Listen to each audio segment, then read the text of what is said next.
நாங்கள் வரவேற்கிறோம் அப்பா. புதிய நாளுக்காய் மக்கள் நாங்கள் நன்றி செலுத்துகிறோம். யோபு 37வது அதிகாரம் 5வது வசனம், நாம் கிரகிக்கக்கூடாத பெரிய காரியங்களை அவர் செய்கிறார். கர்த்தர் கொடுத்த நல்ல வார்த்தைகளுக்காய் கர்த்தருக்கு நன்றி செலுத்துவோமாக. கிறிஸ்துக்குள் பிரியமானவர்களே, தேவன் ஒரு விசை சொல்லியிருக்கிற காரியத்தை 2ஆம் விசை பார்த்து திருத்துகிறவர் அல்லவே. அவர் வாக்குத்தத்தம் கொடுத்துட்டார் என்று சொன்னால் அந்த வாக்குத்தத்தத்தை நிறைவேற்ற அவர் உண்மை உள்ள தேவனாயிருக்கிறார். இந்த நாளிலும் ஆண்டவராகிய இயேசு கிறிஸ்து உங்கள் ஒவ்வொருவருக்கும் நமக்கு கொடுக்கிற வாக்குத்தத்த வசனம், நாம் கிரகிக்கக்கூடாத பெரிய காரியங்களை அவர் செய்கிறார்.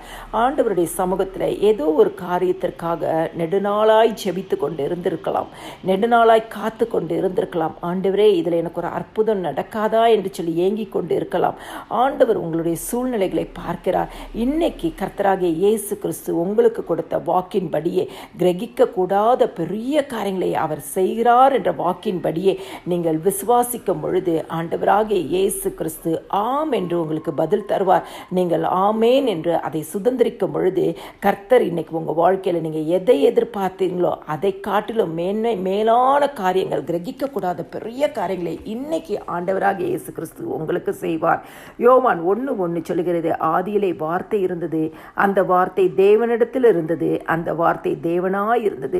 ஆண்டவராகிய இயேசு கிறிஸ்து ஒவ்வொரு நாளும் வேத வசனத்தை உங்களுக்கு தருகிறார் என்று சொன்னால் அந்த வார்த்தை தேவனாய் இருக்கிறது. தேவனிடத்திலிருந்து வருகிற வார்த்தை, தேவனாய் இருந்து வருகிற வார்த்தை, ஆண்டவராகிய இயேசு கிறிஸ்து உங்களுக்கு கொடுக்கிற வார்த்தை.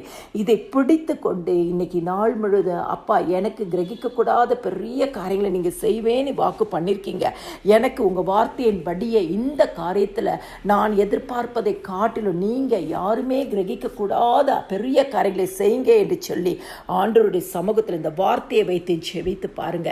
இன்னைக்கு உங்கள் வாழ்க்கையில் அற்புதங்கள் நடக்கும். கர்த்தருடைய வார்த்தை உங்களுக்கு அப்படியே நிறைவேறும்.